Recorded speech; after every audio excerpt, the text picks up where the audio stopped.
You're listening to the Platform Launchers podcast. I'm John Stange, and it's great to have you with us for a very special episode of the Platform Launchers podcast.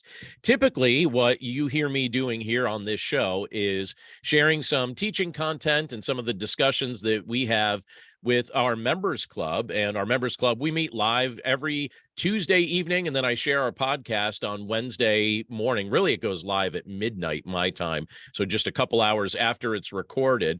And one of the privileges that I have as the founder of Platform Launchers is I get to work with our members club each and every week, and I get to see all the different things they're doing to build their online platforms and all the exciting success that they're experiencing. And one of the things that we do right at the start of our calls, now this is never in the recording, this isn't something you'd ever be able to hear unless you were actually part of the members club, but we always start off our calls, even before I get to that podcast portion, with celebrating our wins. And I just asked the group to go around and share if they have any wins during that particular week, some things that we could celebrate with them, maybe even something they'd want feedback on or hear the reaction of the group related to. And it's a lot of fun. It's a very energetic and fun and positive way for us to start off our weekly calls together. And I think all of us look forward to it. And we're all at times surprised with some of the wins that some of our members happen to have. And a few weeks ago, one of the members of Platform Launchers, one of the members of our members club specifically, Colleen Law, she shared something during our win time that all of us were kind of floored with. And so I'm going to tease you with what the win was. And then we're going to work our way up to how she got this win. So the win is this: Colleen got on the call and she said, my win for the week is pretty good. I feel like in my mind, she was understating it a little bit in the setup. And we're like, all right, Colleen, what's your win?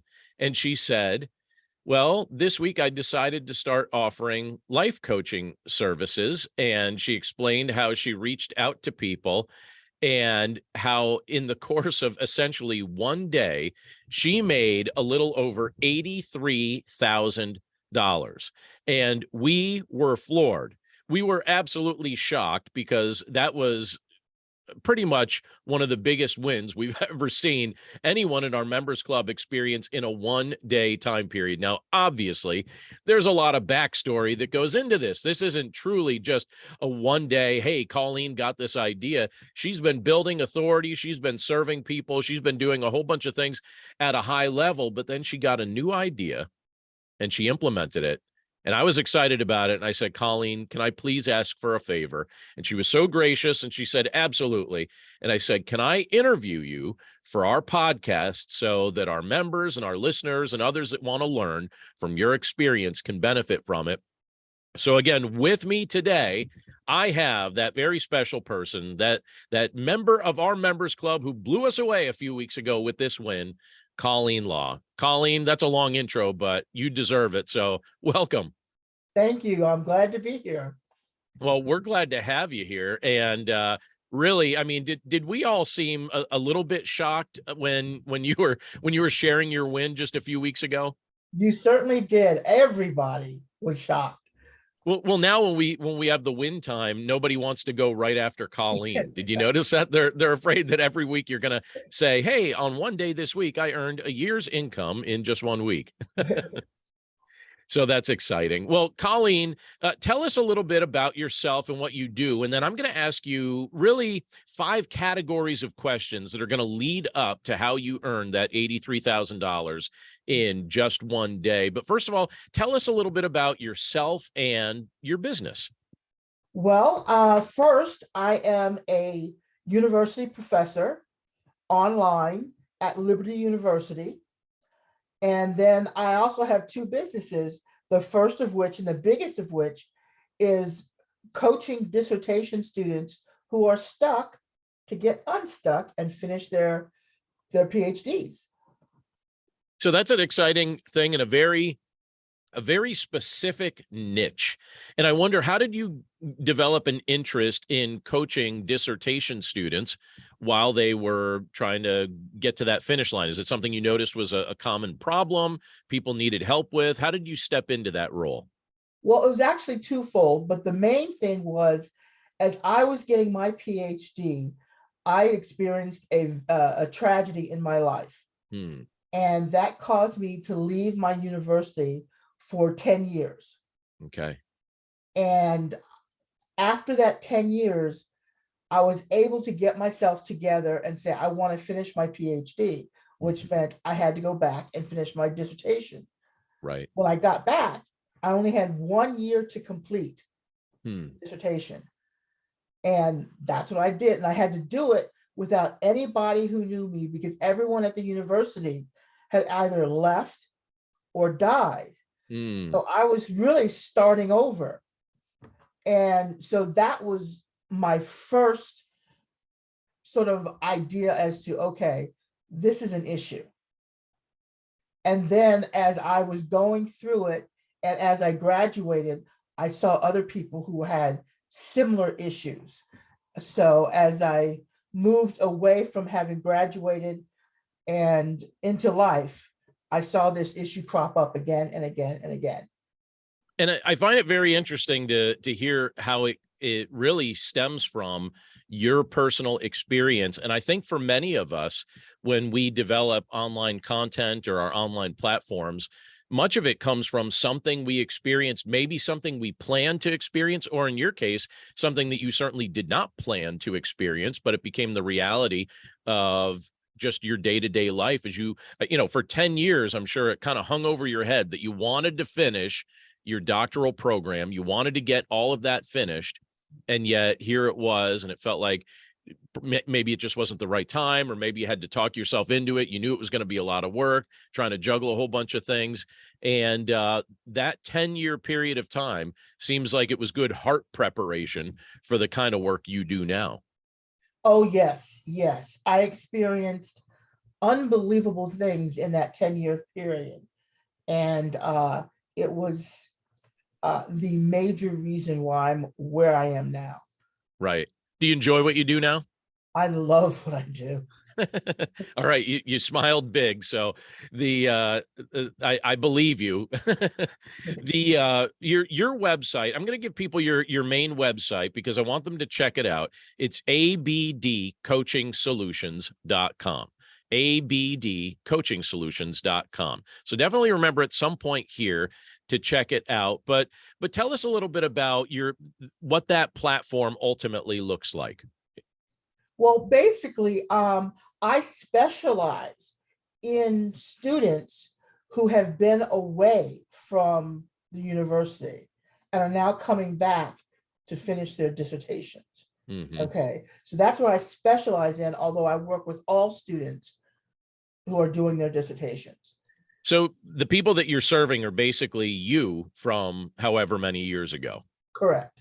Now, how do you, so the first D that we often talk about in platform launchers is this idea of discovering your message. So you just gave us the background on that. You told us how you discovered your message. It very much comes from your life experience. And those that are listening to our podcast right now, I hope that you'll kind of think through some of the experiences that you've had over the course of your life that really position you and really authenticate you in a unique way to be able to serve other people. That's oftentimes where your authority to serve other people is going to come from, because you've gone through the very things that they're going through and somehow you successfully navigated it. Now they want to understand how they can successfully navigate it. So that's how you discovered your message. But how do you deliver your content? That's the second D that we talk about. Yes, well, primarily it's through coaching. Mm-hmm. I do both individual and group coaching, and a hybrid coaching package will be coming out February of next year. Mm-hmm. Okay. I also have a blog, ebooks, PDFs, and my book will be coming out in June.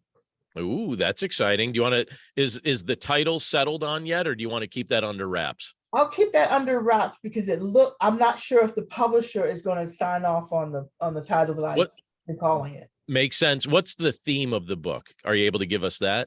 Yes, it's finishing your dissertation in 1 year. I see a theme in your life here, Colleen. It's finishing your dissertation in a year. That's exciting, though. That's cool. And again, that establishes authority. And so, in addition to the coaching, the way that you're delivering content sounds like a lot of writing avenues. You have your blog, you have books, you have things like that. Do you do a newsletter? Anything like that? Yes, I have a Okay. newsletter for my email list. Okay. I just switched it from being on LinkedIn to Mhm. just my email list. Right. Yeah, because you control that, which is good. Yes. Yeah, that's very wise. And you have your email list is going to play into our conversation in just a little bit, related to some of the new business doors that have opened up for you. But anyone listening right now, if you have not yet prioritized an email list, I think you're going to be encouraged by Colleen's story to do so because she did something very wise with it. So first thing, discover your message. Second, deliver your content. So you're coaching, you're doing a lot of writing. But the third piece of this is the idea of developing your tribe. The type of people that become part of your audience, the type of people that you're starting to serve. So give us a picture of how people find out about you and how you regularly connect with them. How do you develop that tribe of people? Well, actually, the majority of my tribe was developed through word of mouth. When I Interesting. started my business, I didn't exactly know how to start reaching out to people. So Mhm. what I did is I started reaching out to retention officers at the universities and telling Interesting. them what I did. They ended up referring students to me. And as students went through the program with me, they told other students, Wow. and so for a good year, it was really just word of mouth. I've only been in business for 2.5 years, but Okay. I have 182 people who have gotten their PhDs after engaging with my services. That's amazing. So 182 people have utilized your service mainly through word of mouth, at least initially, but Mhm. you've also figured out ways to capture that. But even before we get to that, yeah, so I was at a conference a year and a half ago, and one of the things that they were talking about, it was actually a podcasting conference, and they were discussing how people find out about new podcasts.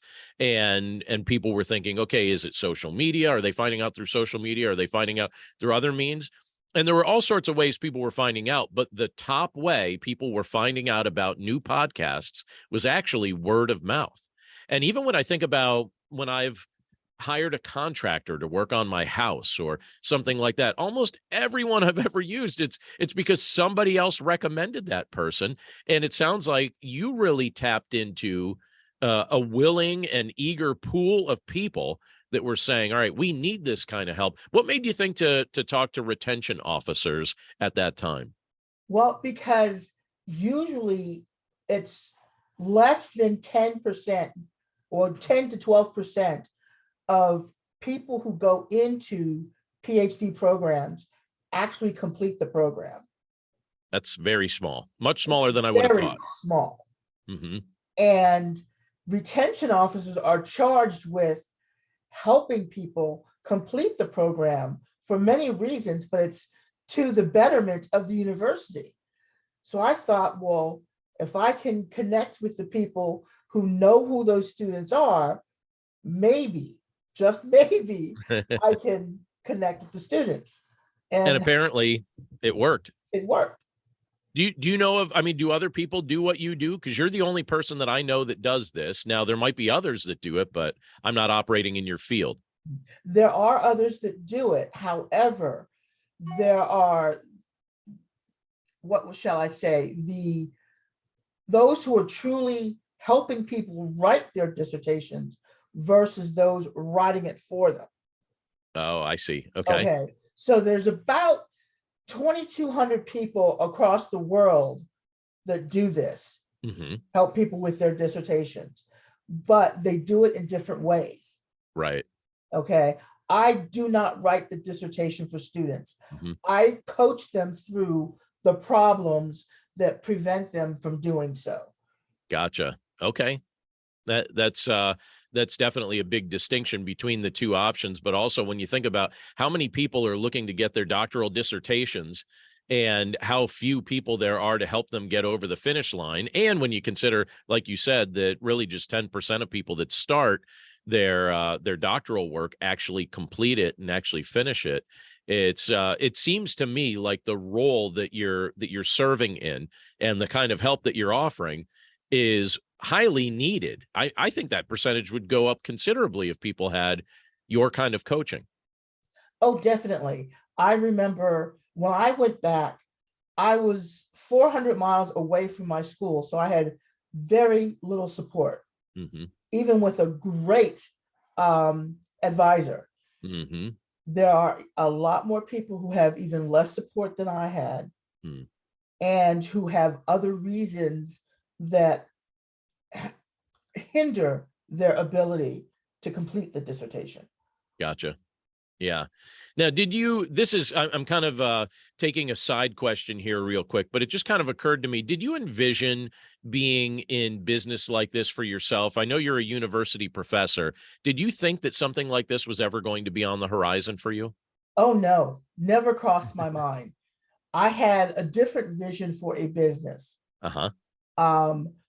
But I actually ran into at church someone who was teaching a Dan Miller seminar I love Dan called Miller, 48 by the way. Days. Shout Yes, out to Dan Miller. Yeah, yes. give his book a plug. Go ahead. Hey, Dan Miller, 48 Days to the Work and Life You Love. That's right. He updated the 25th title. edition. Yes. Yeah. So I took that course, and about 2 years later, I was on a webinar with Dan, and I heard God say to me, now. And by the end of that seminar, I was an eagle in Dan's group. Yeah. And now, taking massive action, doing a variety of things, and also, taking a risk on yourself. One of the things that I appreciate about anyone that kind of has an entrepreneurial mindset or an entrepreneurial spirit is the chance that you're willing to take on yourself. As a university professor, that's a hard job.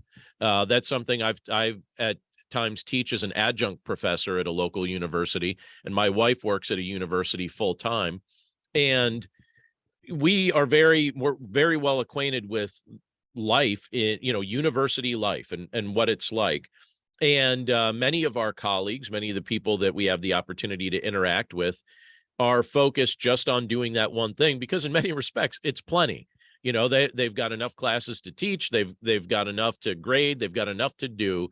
And many of our colleagues are very adept academically, but only a few of them, I would say, really focus on entrepreneurial things. And I think it's kind of cool that you have figured out a mix between serving in that academic world and then also having this other stream of income where you're able to serve people in this entrepreneurial way that really complements what you do professionally. Yeah, I have been extremely blessed to be able to do what I do professionally and my calling, in my calling. They work well together, and I learn a lot in both situations that Right. helped me in the other situation. Nice. So, Very complimentary. yes. Which is really cool.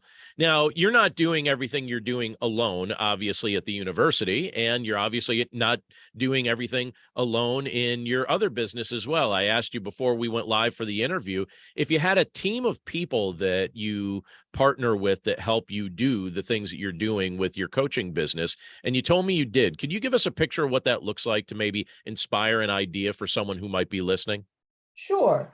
I started out by myself and then hired VAs as I went along. I now have 4 VAs, 2 of which are graduate students Oh, okay. at local universities. I live Nice. in Nashville. Right. Okay.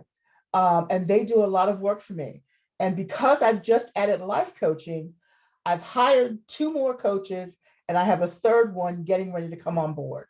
So that's how many people total that are working in your orbit? There's going to be a total of 8.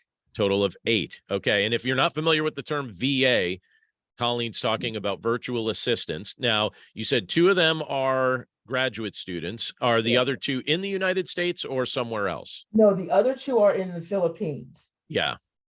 I wondered because a lot of people are finding pretty successful help using virtual assistants from the Philippines because their English is very good. Yeah. And the way the economics work, it's a blessing to them when you're paying in American dollars, right? In American Yes. money, because it goes a lot further there. And it's also a blessing to you because it's much more affordable because of the way the rate of exchange works and things like that. Correct. Yeah, that makes sense. Yeah, a lot of virtual assistants. I was not surprised when you said the Philippines. A lot of virtual assistants that many entrepreneurs use are from the Philippines because there really isn't that language barrier, and you're able to work that out well. Although I imagine it's got to be a little bit difficult sometimes since they're exactly 12 hours different usually from most spots in the United States. Isn't that sometimes an issue?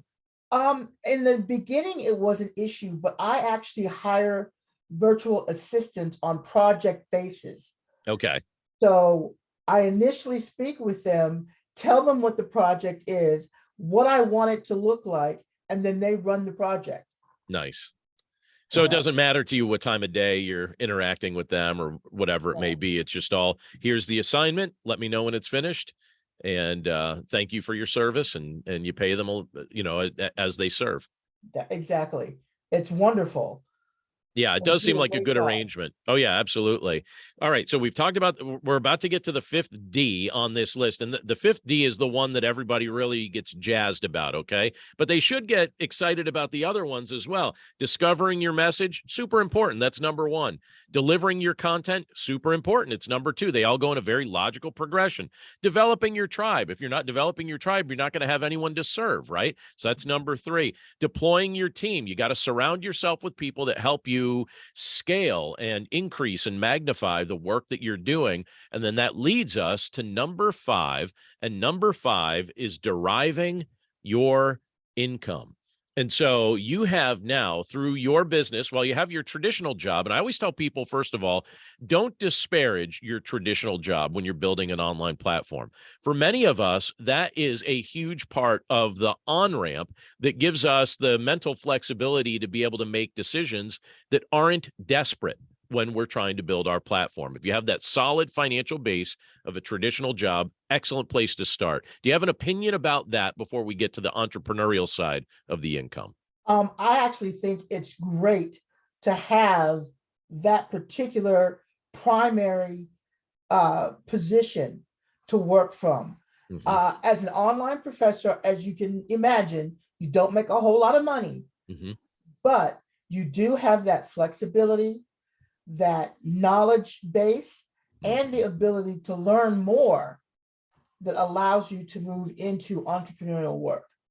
Right. Yeah, it frees you up to not make desperate decisions. A lot of times when people are trying to put all their eggs in one basket, they end up making desperate decisions and shortchanging some of the things that they really shouldn't shortchange. That's correct. And even though I am an online professor, I've used all of that experience, income, etc., to bootstrap the ABD coaching solutions. Very wise. Very Yeah. wise. I've done the same thing. And I know many other people are doing the same thing as well. There's another member in Platform Launchers, and he recently, he's been working on his platform for a year, and he's experiencing great success, but it's not at a spot yet where he has monetized it enough for it to be a full-time income. And so one of the things that he decided to do, and it ended up being a good blessing to him, is both a traditional job and do the work on his online platform. Now, it very well may be that his online platform, before you know it, will be something that can replace his traditional income, but it's nice to have the backup if you need it. Yes. So you've got the backup, but now let's get into the entrepreneurial side. So let's start with coaching and when it comes to dissertations, because life coaching is something you just added, and that's where this big boost came from. But along the way, you've been coaching for dissertations. So how does that work? If someone approaches you for that, how do you get paid? What kind of rates do you charge? Things like that. Okay. Well, first of all, when someone approaches me, we do a discovery call that's usually an hour long. Mm-hmm. And that's where I find out their pain points. Exactly where are they having trouble? Then I can categorize those pain points. I focus on personality, mindset, and habits. Mm-hmm. Okay. And usually it's one of the three or a combination of the three that's giving the client problems. Mm-hmm. And so we determine what that is. And then I give them what's called a DISC personality inventory. Oh, yeah. I don't know if you know about it. Oh, I certainly do. And I'm going to have you try and guess what I am in a second. And I'm going to try and guess what you are. And we'll probably Okay. both get it wrong. Okay. Go ahead. But I give them a DISC personality inventory. And it's not so much so they know what their tendencies are, but so I know so that I can give them the kind of coaching that allows them to gain as much as possible from that coaching. Okay. That's very smart. That is, so if you're not familiar with the DISC profile, I remember when I was fresh out of college, I took the DISC profile test to see, it was recommended to me at a leadership seminar. And so I took it and I found it very insightful. I learned some things about myself. So D stands for like a driver, right? Or a driven personality. I is influencer. S would be steady, stability, safety, words like that. And C, I would say is like constancy, or how would you, or like, it's kind of an organized type personality type. What's the best word for C? Consistent. Consistent. Yeah. Yeah. Someone that just kind of keeps going on. I won't make you guess what I am, but please tell us what you are. What do you think you are? Well, actually, what's really funny is I am a very high CS. My Okay. C and my S are almost exactly the same. Wow. Okay. And typically, C's do not do very well in creating and driving entrepreneurial endeavors. Yeah, that's and same with S's, I would think too. Yes. This is very unique, Colleen. It is very unique. And it was very funny when I found that particular piece of information out from Dan Miller. Right. Because he was like, I was very concerned because of your disc, but it doesn't seem to matter. No, it really doesn't. It seems like you have other things driving you, and maybe just your personality mix in general, and maybe some of the people you surround yourself kind of make up for some of those other things. Definitely. The people I'm surrounded by, whether it's the Eagles, people on platform launchers, people in my writing group, I gain a great deal of value from just being in their orbits. Yeah. And that is what has helped me and launched me, so to speak. Yeah. Into all these new things that you're doing, which is really cool. I am I show up as a pretty high D on the DISC scale. That didn't surprise you, did it? Didn't surprise me at all. No. But I always used to think D's were kind of mean. Like I always thought, boy, D's could, but I don't think I'm mean. So the other part that shows up high is my I. My I is right by my D. So the D is the highest. I is just like catching up to it. My S, it's like it's non-existent. It doesn't even exist. Like it just goes, the chart goes all the way down. It's almost like I don't care about safety and stability. And then my C is right in the middle. So, I like organization. I stick with things, it's kind of a unique mix, I guess, but you were shaking your head. Why were you shaking your head? Like, that's exactly what I would have said about you. Right. You don't seem surprised at all by that. I'm not at all surprised. Okay. Yeah. All right. I've gotten very good at predicting the DISC outcomes for a lot of people. And when you talk about the D being kind of mean, it's not mean. We actually look at it as an eagle. We look at the D, I, S, and C as birds. Okay. So an eagle is someone who is just very grand and knows what they want and just goes after it. Okay. Okay, so that would be the D. A parrot would be the I. They like to entertain, they like conversation, Right. that kind of thing. The S would be a dove, so someone who likes, peace and tranquility and, Right. and then the C would be, what is the C? I think it's a crow, I think. Okay. Okay. And no, it's an owl. I'm sorry, An owl. owl. Okay. They're very organized and meticulous and that kind of thing, Yep. and I love looking at it as birds. Merrick Rosenberg is the one who started the bird thing. So It's a good analogy. it I is. like the way you described it. It makes us D's not sound as mean. So Yeah, thank you. no, not me at all. So, all right. So now you're offering your coaching for those that are getting their dissertations, and how do you price that after you have a discovery call with them? I'm assuming it's a free discovery call, and Yes. then yes, okay, and then how does pricing work if someone wanted to hire you? If they want to go into group coaching, which is where there's 8 to 10 students together, Hmm. and we meet once a week, but the primary conversation is driven by the students, that's $3,000 for a 6-month period. Okay, Okay. If you want one-on-one coaching, again, we meet every week, but for a longer period of time, and there's more involved, then it's $5,000 for a 6-month period. And then okay, if you need to go a little longer than the 6 months, we work out whatever needs to be worked out. gotcha. Based on the amount of time that's still needed, I'm assuming. That's correct. And the Okay, majority of people that have already come into the program have taken 9 to 12 months to finish on gotcha. average. Okay, yeah, that's entirely reasonable. So you could quickly see how that could become a sustainable income right then and there. Definitely. And, fortunately or unfortunately, I'm not sure what it is, graduate students, if you are away from the school but Yeah, still enrolled, you're still paying. right. So the fee that I charge actually becomes a better fee because you're not paying 10, 15, $20,000 a year. You're Right. paying the 5,000 plus change, and then you're getting your degree and you're out.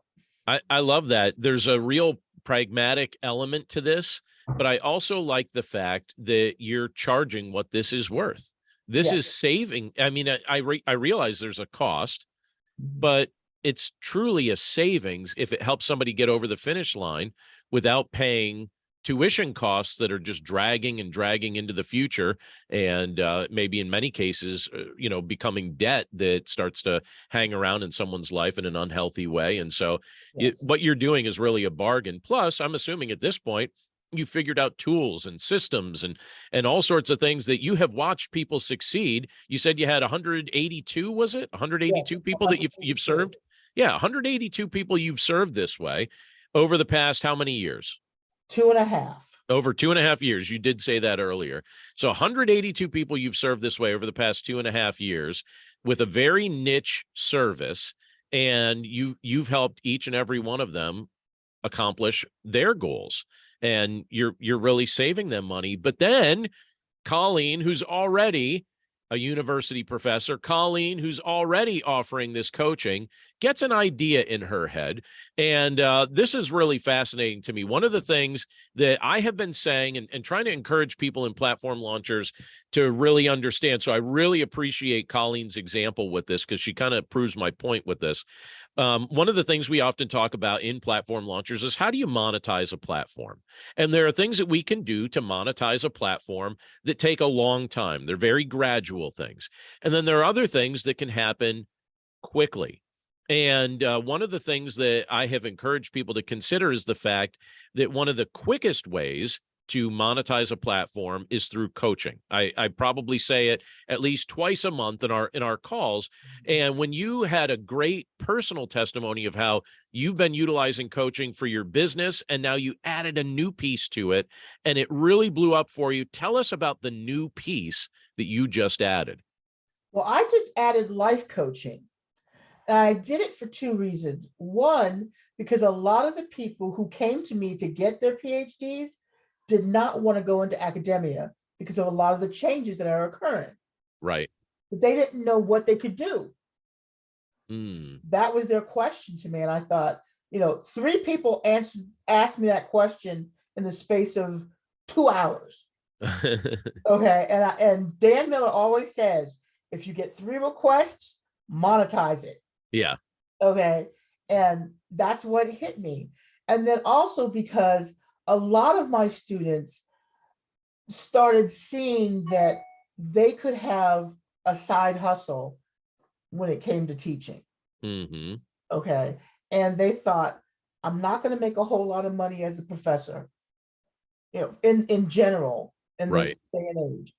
So what else can I do to make sure I can live comfortably? Mm. And then there was also, I found a few people coming to me who are already academics who are leaving academia and Mm-hmm. want to do something else, but don't know what to do. So I said, okay, life coaching it is. I can take my students all the way through and then add other people. And so I had a webinar. I set up a webinar in the space of 3 days. I had a Okay. 2-week window, had that webinar at 9 in the morning. Mm-hmm. By 12, I already had 27 people sign up. And they were paying how much per sign up? Almost $5,000 each. There was some in the group, some in the individual. So is the price structure set up similarly to how you do your dissertation coaching? Yes. However, for life coaching, instead of it being 6 months, it's a year. Okay. So there's a 1-year commitment. So is there a group element and then also an individual component? Is that how it goes? Yes. Okay. So they could be in the group for life coaching, and that Correct. costs for the year, it costs them $3,000. Correct. Okay. And if they do individual coaching with you for the year, it costs how much? 5,000. 5,000. So same as the other scenario then. Correct.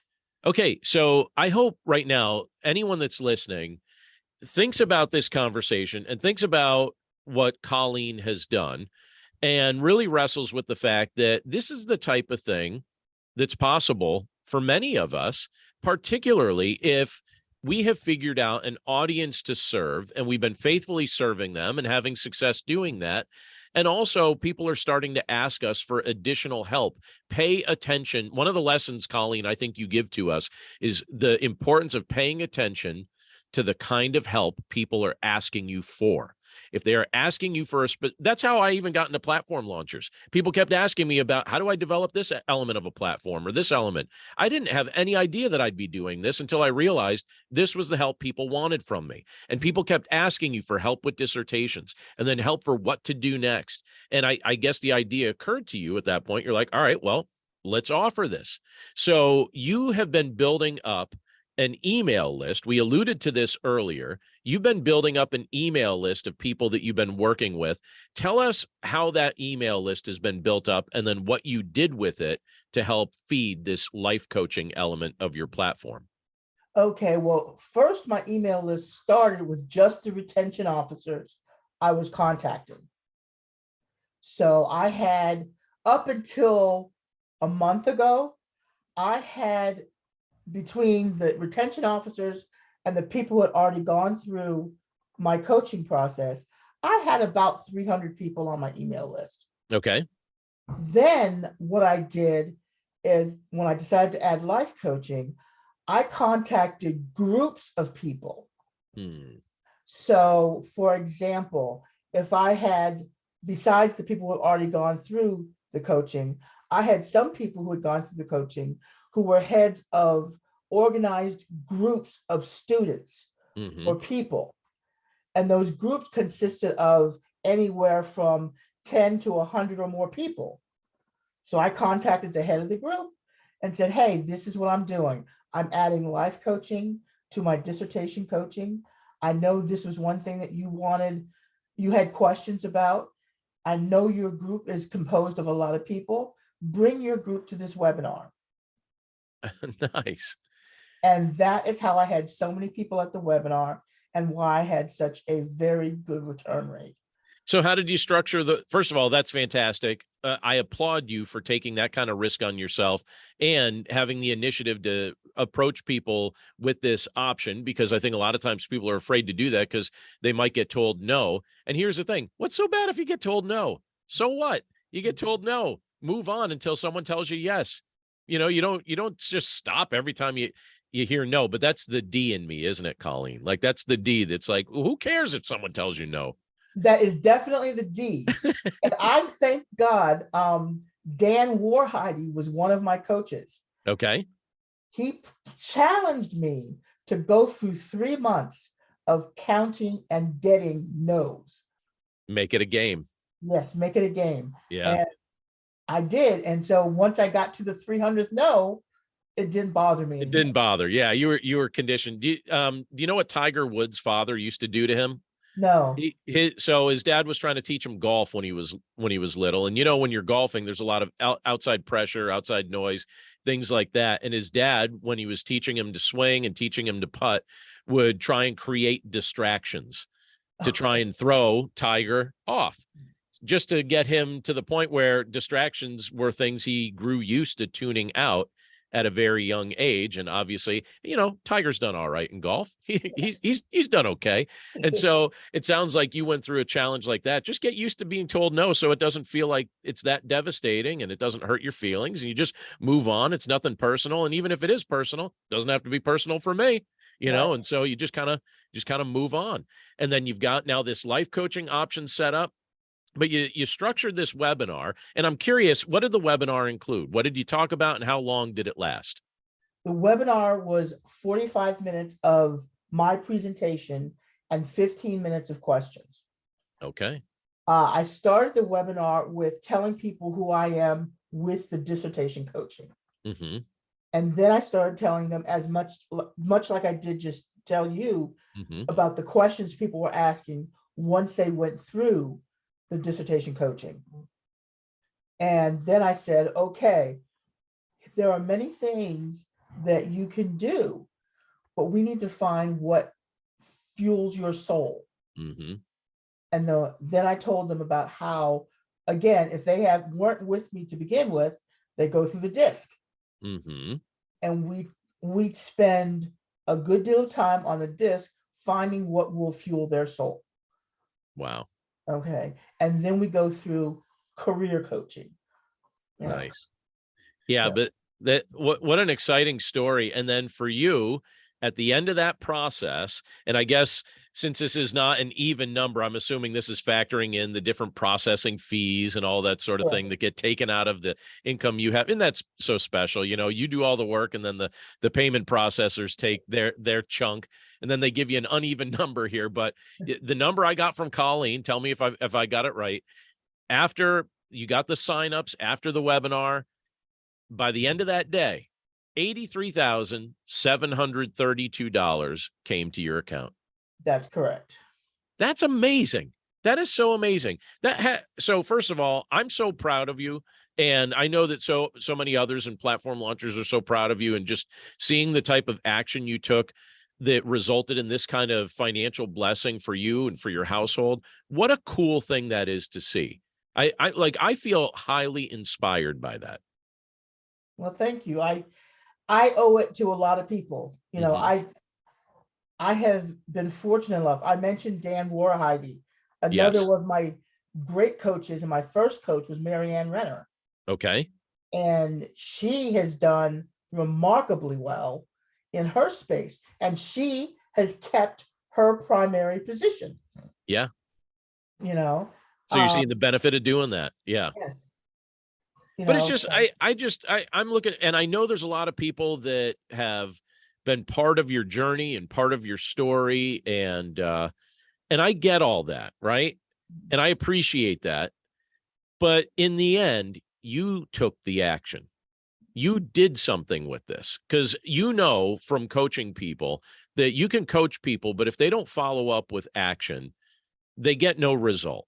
And I think that that's why I find this so inspiring, that you went And you did something with all the investment that's been made in you from so many people that you've honored in this call, and you've spoken so kindly of them, but you went and took the action. And now you have the opportunity to be an inspiration to those of us in our group, to those that are listening to this podcast that aren't in the group, to just people that know you in your day-to-day life. I think the average salary here in the United States is somewhere between $50,000 to $60,000 a year. That's roughly what it is. And I was watching a documentary just yesterday of a young lady who is in the Orlando, Florida area. And she was talking about how she was having a tough time making ends meet. And she went through how many hours a week she works for, that she works for two businesses. She works for one fast food place and then one coffee place. So she's juggling two jobs. And the one job, when she tallies up, she works 37 hours a week for them. And at the end of the month has $900 from that one job. So 37 hours a week results in $900 at the end of the month. And she looked exhausted in this documentary. And that's just one of her jobs. She has another job as well. And it wasn't even $1,000. And I look at that and I think, one of the things I felt like screaming through the screen was, there are options out there. There's other options out there. There's ways in which you could do this differently. And so many people don't realize that there are other ways that you can earn a living other than trading hours for dollars. Yes. And so I find your story encouraging. I find it inspiring. And I'm really excited that you're willing to walk us through that process, because I think you gave us a lot of actionable details. And I hope anyone that's listening to this that is afraid to take a risk on themselves will listen to your story and say, you know what? I'm just going to take a chance. I'm going to take the risk to be told no. I'm going to come up with ideas that serve people well. I'm going to have integrity in how I operate my business. I'm going to actually deliver on the things that I tell people I'm going to deliver on. And then word of mouth is going to spread about my good service and how I'm helping people. And before you know it, an opportunity and an idea converge in your life. And before you know it, you're having a day where you're making 83 grand in a day. And I know we're in different states right now, but long distance high five to you right now. All right. If we were in person, you'd be getting that high five, because I'm just very inspired by the kind of action you take. And one other thing, as if this wasn't enough, right? As if this wasn't enough, I want to finish with one fun thing that you also told us recently you do. You have a hobby. You said there's something you like to do to just kind of unwind a little bit, but you've also figured out a way that you could serve in an entrepreneurial way with this hobby. Finish us up by telling us about this one more surprise thing. I build houses out of Legos for people. Mm-hmm.